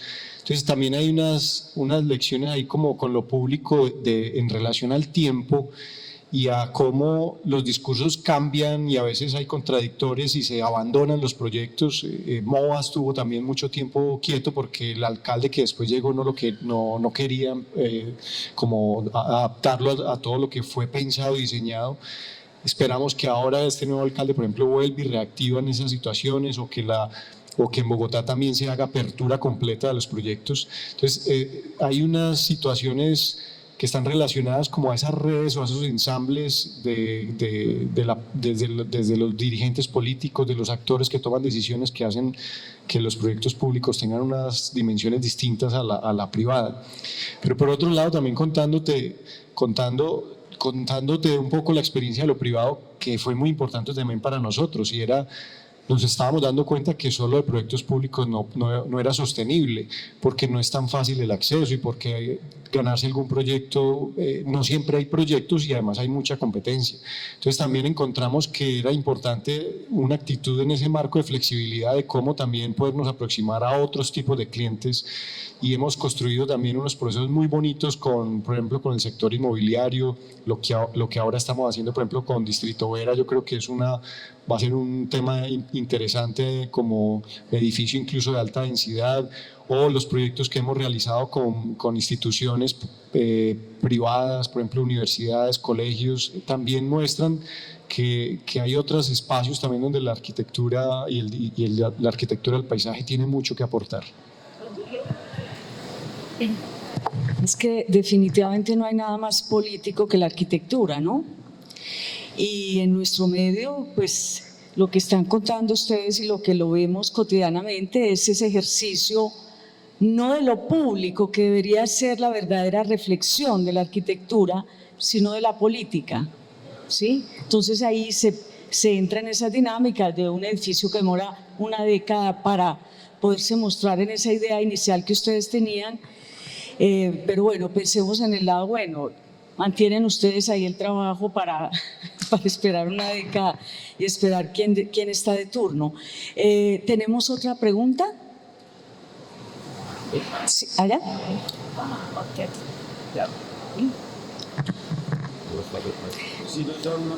Sí. Bueno, primero que todo agradecerles por la conferencia, por los proyectos que enseñaron. Me ha interesado mucho ese asunto de pasar, de cómo se hacen las cosas, porque nuestro trabajo es ese, el de los arquitectos, materializar cosas. Y aunque esos planos a veces parecen tan áridos, ese plano de Manuel que enseñaba las vigas, que parece aburrido, es como, si uno lo quiere ver bien, es poesía. Y es la partitura que permite que la arquitectura suceda, ¿cierto? Entonces a veces somos un poco reticentes como a mirar en profundidad. Hablaron de esa viga de Intel en el CEFE, que tenía esa forma de cuña porque les interesaba que apareciera muy delgada. Claro, eso se ve en esa sección. Mejor dicho, es como en las entrañas del edificio donde realmente se ve como la intención. Entonces yo quiero agradecerles eso. Y quería preguntarles, porque yo creo que ustedes son como de esas pocas firmas que se ha dedicado a hacer empresa. Y a uno no le enseñan a hacer empresa, en la universidad no le enseñan a hacer empresa. Entonces uno sale de la universidad muy iluso, pensando que se va a ganar la vida a partir de ser un diseñador, un profesor o no sé qué, pero ustedes han asumido este ejercicio desde la parte de ser empresa y hablan incluso de que tienen que tomar partido por lo privado para poder ser sustentables. Entonces yo les quiero preguntar, ¿cómo aprendieron a hacer empresa? El gerente. No, el gerente no soy yo. Jaime, yo creo que no hemos aprendido. Yo creo que todavía estamos aprendiendo. Mira, yo voy a hablar primero a título personal. Yo tengo un gran privilegio, es tener dos grandes amigos con los que puedo conversar de todo. Digamos que ese tipo de relación pues la tengo con mi esposa y mi hermano. De resto con nadie más a ese nivel como de honestidad. Nosotros se nos ha pasado cuantas cosas creadas, pues, o sea, nos hemos chocado 85 veces, hemos tenido unas situaciones muy difíciles en algunos momentos y creo que hemos aprendido a sortearlas a partir de lo que Lucrecia mencionaba ahora, que creo que hay un elemento clave que es la conversación. Y en nuestro caso, pues la conversación y la confianza, porque hemos tenido la capacidad de enfrentarnos a situaciones difíciles para las que uno no está enseñado y sobrellevarlas. Por otro lado, pues desde Plaza de la Libertad, cuando había una cantidad de temas como en la agenda que sabíamos que no sabíamos manejar, siempre hemos buscado acompañarnos de gente que nos apoye. Como mencionaba Carlos David ahora, en algún momento intentamos que hubiera una figura exógena que nos ayudara a conducir pues como la parte administrativa, pero no tenía la intimidad, no tenía el conocimiento, no sabía cuál es el flujo de trabajo, cómo es de difícil conseguir trabajo, cómo es de difícil acceder a un proyecto de esas características, y entonces era como con unas exigencias pues por fuera de lo ordinario para nosotros. Entonces el apersonarnos de ciertas conversaciones que se salen de lo arquitectónico, que se salen de lo técnico y van a lo administrativo, a lo empresarial, a ir a la notaría cada 15 días, a hablar con Cámara de Comercio, a ir a la DIAN, a todo eso, principalmente metiéndonos nosotros a eso, pues creo que ha sido parte de cómo hemos ido captando conciencia a través de los años, pero siento que todavía nos falta. Sí, yo creo que leyendo unos textos de Marco Aurelio decía la importancia, pues sí, las contingencias y las dificultades, ¿cierto? Yo creo que hemos encontrado un gran maestro espiritual que se llama la DIAN, porque yo creo que ese momento difícil que tuvimos nosotros hemos sido, digamos, rigurosos con el manejo del dinero, pero cuando uno suelta ciertas responsabilidades, tuvimos una dificultad de impuestos importante. O sea, eso fue un golpe durísimo que nos frenó, nos generó otros procesos complicadísimos.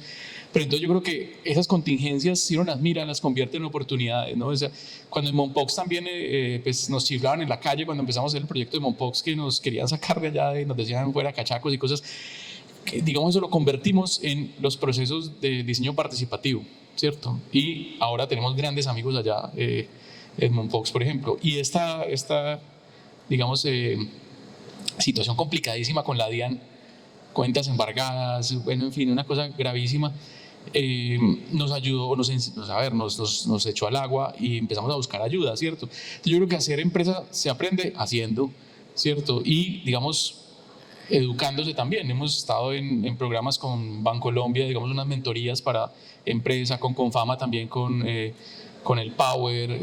Tenemos una junta asesora con personas que nos hablan y nos dicen cosas. Hemos tenido la suerte maravillosa de tener unos consejeros del gremio mismo. Y, a ver, yo creo que este es un buen momento para decirlo. Cuando ganamos Plaza de Libertad nos citó Marco Vaquero, Javier Vera y Carlos Julio Calle a decirnos: muchachos, ustedes no saben qué se metieron, mucho cuidado. Y nos abrieron sus carpetas, su forma de gestionar la información, de hacer los oficios. Nos decían, como: ustedes cuando escriben un oficio no lo escriban para el interventor, escríbanlo directamente para las entidades de control, porque alguna vez va a llegar la Fiscalía, la Contraloría, y así fue, ¿cierto? Entonces esos temas, digamos, de lo profesional son súper importantes, pero no se aprenden sino haciéndolo, pero haciéndolo con formación, ¿cierto? O sea, Carlos David ha hecho un trabajo maravilloso, pues incluso ahorita contaste eso, Carlos, de los cursos que has dado en EAFID también de temas digamos, de gestión de proyectos, en fin. Entonces creo que hemos aprendido, eso se forma, ¿cierto? O sea, escuchar personas que hablan sobre digamos, maneras de acceder al flujo de dinero, porque es que el dinero realmente es un flujo de energía, ¿cierto? Es necesario entenderlo como una variable que tiene que ingresar para que las cosas sucedan y se muevan, ¿no? Entonces ha sido un cambio un cambio de conversaciones, pero también un hackeo a la mente de uno, digamos, cambiando formas de pensar y haciéndolo diferente para poder subsistir, digamos, en esto. Uno de los asociados nuestros, Carlos Cano, estudió una maestría en gerencia de la innovación y el conocimiento. El otro, López, bueno, no ha terminado, pero estaba también en gerencia de proyectos. En fin, esas cosas son muy importantes y son necesarias. Pues eso parece árido, maluco, pero finalmente es muy interesante, porque eso te da la oportunidad de acceder a los proyectos que te interesa hacer. Si uno tiene cierta estabilidad, cierta recurrencia, es capaz de mantener un flujo de proyectos, empieza uno a ser más libre, porque selecciona los proyectos que quiere hacer, que le interesa hacer y que resuenan y que tienen sentido para uno. Entonces yo creo que gracias por la pregunta, Jaime, ¿verdad? Porque yo creo que si algo, bueno, además de lo que contamos, pero algo que me parecería muy importante sembrar, digamos, en los estudiantes es la necesidad de la conciencia, digamos, de esa parte profesional, ¿cierto? Ojalá que tuviéramos unas oficinas suficientemente grandes para que también, a ver, porque yo creo que hay un imaginario de que los arquitectos son como unas personas dotadas de un gran talento, muy creativas, que actúan solas, ¿no? Eso es difícil. O sea, estos procesos son tan complejos que tiene que ser un equipo, o sea, trabajar en equipo, ¿cierto? Y digamos que hay una atomización del gremio, no tenemos grandes oficinas que puedan hacerle frente a otros poderes económicos. Entonces yo creo que estamos un poco en una posición no tan fuerte con respecto a la toma de decisiones y a la participación, digamos, en la sociedad. Entonces yo creo que hay que fortalecer esa parte empresarial, esa parte profesional, para, digamos, poder hacer un aporte, digamos, más contundente a la sociedad. Con la pregunta de Jaime, yo creo que vamos ahí terminando. Ya te voy a dar para complementar esta pregunta. Señoras y señores, yo se los digo, el vacío que tiene la universidad en formación, no solo para hacer empresa es un camino difícil, es trabajar en el tema de empresarismo, en los emprendedores, en el proceso que necesita un emprendedor. Tenemos un vacío gigante, lo tenemos, yo hablo desde mi universidad bolivariana, no nos enseñaron a salir a vender, porque es que el arquitecto tiene que ser ante todo un vendedor, porque vendemos ideas, vendemos sueños, ¿sí? Y a ese club de alto rendimiento solo pueden acceder los que insisten, los que persisten, los que en el caso de ustedes han dado tantas batallas. Entonces ese ejercicio, yo pensaría, cuando ustedes hablan de la junta orientadora que los acompaña, que eso sería un espacio interesantísimo, Jaime, porque uno lo ve, ¿no? Y cuando uno tiene, por ejemplo, en los proyectos o los proyectos que dirijo institucionales, el estudiante que llega o está recién graduado, o lo acabo de vivir, el egresado es muy bueno, pero no sabe enfrentarse a una junta directiva con rectores, con decanos, con vicerrectores. Y entonces es uno tratando de dar todo ese esfuerzo porque hay que saber comunicar, hay que saber llegar, hay que saber vender la idea, y ese ejercicio de los maestros espirituales que los orientan, que eso sí que es el rigor que necesita la empresa, pero que eso es de insistir, de persistir y de hacer ese ejercicio desde la academia, ¿no? De formar en ese sentido de la gestión. Bueno, a ver si los nervios me dejan hablar. Mi nombre es Juliet, soy estudiante de arquitectura de esta sede, y pues de esta charla una de las cosas que me llevo es eso de traducir e integrar conversaciones a los espacios. Me parece que es una cuestión súper importante, transversal en un nuevo perfil del arquitecto, que necesariamente necesita como una desconstrucción, alejado o un poquito más alejado de estar siempre en las aulas, en nuestro caso, estar siempre en las oficinas, alejarse un poco de tanto tecnicismo para poder comunicarse con las personas de las obras, con las personas de las comunidades, con eso de vender incluso las ideas también. Entonces, pues me causa curiosidad qué acercamiento tuvieron ustedes en este proceso, y si de pronto, haciendo retrospectiva a su proceso de cuando eran estudiantes, ¿qué hubiesen hecho diferente para poder desarrollar incluso más esta habilidad de traducción e integración? Julia, muy bonita la pregunta, y creo que tiene que ver mucho con este espacio de la universidad. Nosotros nos conocimos en la universidad y fue un momento también muy interesante el que vivimos, porque habían un tipo de conferencias como las que están pasando en este momento. O sea, estas lecturas de arquitectura, estas invitaciones, eso empezó a generar unas conversaciones y unas preguntas que nosotros, como les contaba al principio, nos fuimos encontrando por la pasión en el diseño, y no hablábamos sino de arquitectura. O sea, nosotros es con el tiempo que hemos empezado como a entender que tenemos que abrir la caja y empezar a abrirnos al borde y entender otras cosas, pero también veníamos como a ese centro donde no dormíamos y nos íbamos para el parque a tomar cerveza y seguir hablando de arquitectura, y eso se volvió de una dinámica tal que ya traía un impulso que nos llevó a seguir trabajando y a buscar formas de poder seguir haciéndolo juntos o de seguir diseñando juntos. Entonces, cuando viene el aviso de Plaza de la Libertad, lo primero que vemos es como, uy, esto es una oportunidad de juntarnos, y después salió otro, sigamos, y eso se continúa hoy. Y yo creo que también este tipo de ambiente celebro que se estén dando en la facultad, porque seguramente va a generar procesos en los que de pronto tal vez nosotros fuimos parte de un momento así también en la facultad. Bueno, vamos a cerrar. No, qué bueno, todavía no vamos a cerrar.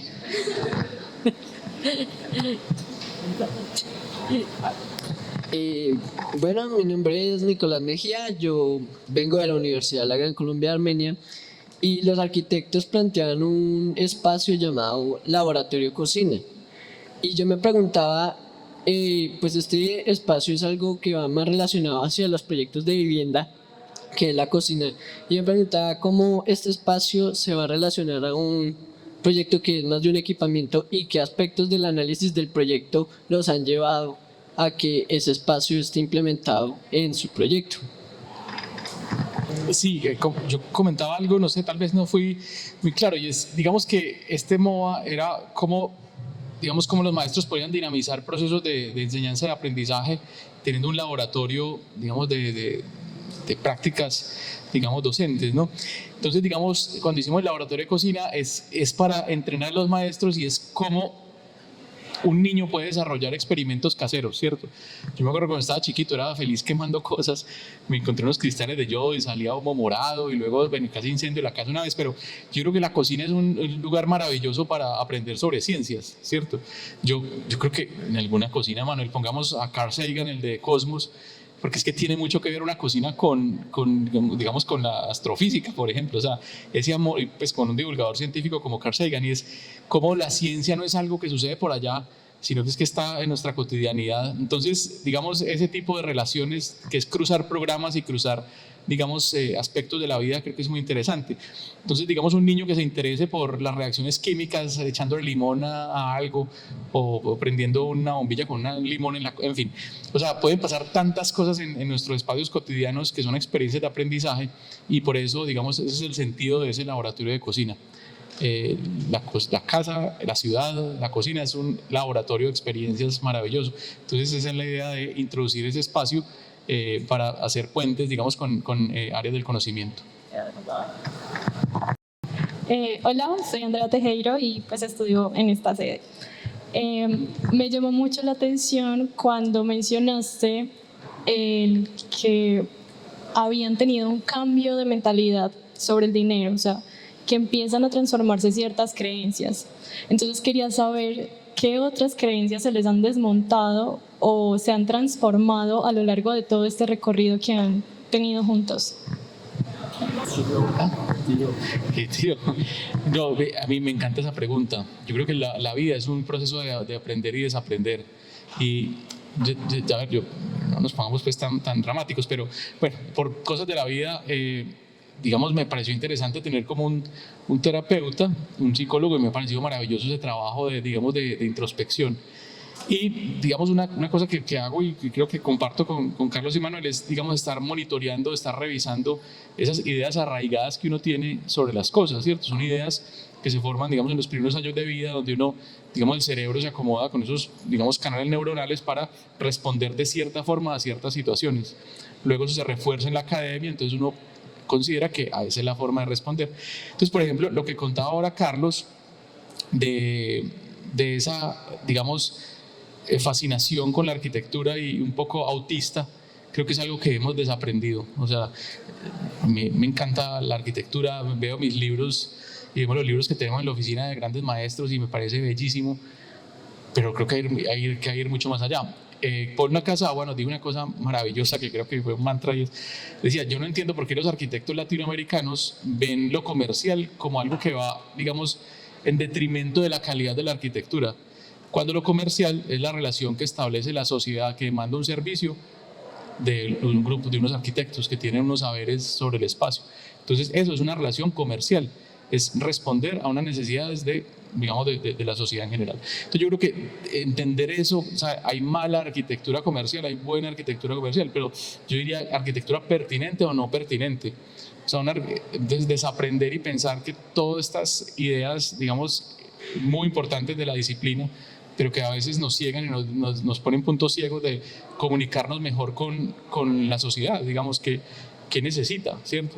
Entonces yo creo que la conversación, o sea, ir a tomar café, ir a almorzar en una casa de quien lo invite a uno, estar caminando por ahí, hablar con la gente en un parque, esos son grandes lecciones de arquitectura, porque uno entiende las necesidades que tiene la gente en su cotidianidad, ¿cierto? Muy importante la entrada de la luz, esas cosas son bellísimas y son la tradición de la arquitectura y hay que mantenerlas, pero no solo eso, yo creo que hay que ir ampliando los discursos, los relatos, sobre todo para ser pertinentes y útiles para la sociedad. Yo creo que eso es una de las cosas, te puede decir muchas más, pero yo quedémonos con esa por ahora. ¿Tenemos otra pregunta? Bueno, miren, yo les terminaría con algo de la pregunta que hiciste de la cocina. Pues señoras y señores, no se nos olvide que el gran arquitecto, ingeniero, matemático, astrónomo, decía que el único lugar donde él podía experimentar, hacer arquitectura, pensar arquitectura y estrategia militar, el primero que plantea ciudades antiterrorismo, que diseñaba las arquitecturas más sofisticadas para Ludovico el Moro, el gobernador de Milán, pues es el gran arquitecto Leonardo da Vinci. Era el lugar de experimentación, era su cocina. Él dice, mi alma era de cocinero, por eso que estabas mencionando tan bello. Pues, queridos Carlos y Manuel, muchísimas gracias a Jaime, que hoy estemos en este patio, en este corredor, en este Juan, pero sobre todo en lo que es la buena arquitectura que los honra a ustedes y a nosotros a través de la mirada de Nano Forero que tanto admiramos y queremos. Terminarles diciendo que Kant y Hannah Arendt dicen que la imaginación es el puente entre la ética y la estética. Y eso es lo que uno ve en la arquitectura de ustedes, sin duda. Entonces, muchísimas gracias por ser una firma con esa apertura. Estamos en un medio local supremamente atomizado, no hay un gremio de arquitectos, y que presa los gremios también, pero todo el mundo trabaja en unos islotes muy raros, que rico si se generaran estas mesas, pues esta es la manera verdaderamente de construir ciudades para ciudadanos, ¿no? Entonces, muchísimas gracias Manuel, Carlos y Betan, y obviamente a la Universidad Nacional. Muchísimas gracias.